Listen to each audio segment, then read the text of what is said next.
এখন সবচেয়ে বড় প্রশ্ন, এটা কি শুধুই রাজনীতি নাকি তেলের দাম নিয়েই চলছে ভয়ঙ্কর এক ভূ রাজনৈতিক খেলা?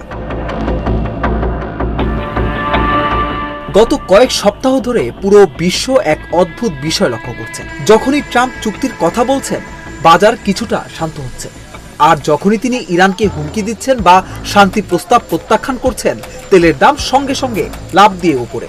অর্থাৎ শুধু একটি বক্তব্যেই বদলে যাচ্ছে বিশ্ববাজারের হিসাব। এবারও তাই হয়েছে। ইরান যুদ্ধবন্ধের জন্য কয়েকটি শর্ত দিয়েছিল। তেহরান বলছে মার্কিন নৌ অবরোধ তুলে নিতে হবে, আর কোনো হামলা করা যাবে না এবং ইরানের সার্বভৌমত্ব মেনে নিতে হবে। কিন্তু ট্রাম্প সেই প্রস্তাব কার্যত উড়িয়ে দিয়েছেন। আর তারপরই বিশ্ববাজারে শুরু হয়েছে নতুন অস্থিরতা।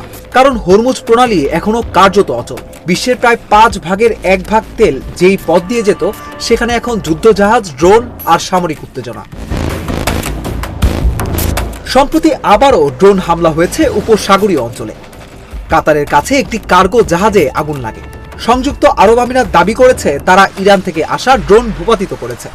কুয়েতও বলছে তাদের আকাশসীমায় শত্রু ড্রোন ঢুকেছিল।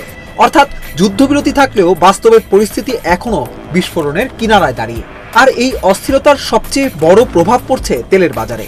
বিশ্লেষকরা বলছেন, হরমুজ পরিস্থিতি দীর্ঘ হলে বাজার স্বাভাবিক হতে 2027 সাল পর্যন্ত লেগে যেতে পারে। কিছু জরিপ বলছে হরমুজের জাহাজ চলাচল আরও দীর্ঘ সময় বাধাগ্রস্ত থাকবে। কিন্তু এখানেই আসছে বিতর্ক।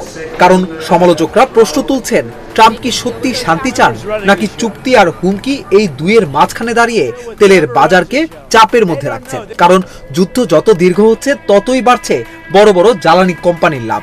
সৌদি আরামকো জানিয়েছে তাদের আয় 25% বেশি বেড়েছে। বিপি, শেল তারাও বাড়তি মুনাফার খবর দিয়েছে। অর্থাৎ যুদ্ধ আর অস্থিরতার মাঝেও কেউ কেউ বিশাল অর্থনৈতিক সুবিধা পাচ্ছে। এদিকে ট্রাম্প আবারও বেজিং সফরের প্রস্তুতি নিচ্ছেন। সেখানে চীনের প্রেসিডেন্ট শি জিনপিং এর সঙ্গে ইরান ইস্যুতে আলোচনা হওয়ার কথা। অর্থাৎ মধ্যপ্রাচ্যের যুদ্ধ এখন শুধু যুদ্ধ নয়, এটি হয়ে উঠেছে বিশ্ব অর্থনীতি, তেল, বাণিজ্য আর ক্ষমতার বড় খেলা। আর এই খেলায় সাধারণ মানুষ কি পাচ্ছে? বাড়তি জ্বালানি খরচ, উচ্চ মূল্যস্ফীতি আর অনিশ্চয়তা। সব মিলিয়ে এখন প্রশ্ন একটাই, ট্রাম্প কি সত্যি শান্তি চাইছেন, নাকি চুক্তির নাটক আর যুদ্ধের উত্তেজনা ব্যবহার করে তেলের বাজারকে নিজের কৌশলের অংশ বানিয়েছেন? কারণ এই মুহূর্তে হরমুজে যত উত্তেজনা বাড়ছে, বিশ্ববাজারে তেলের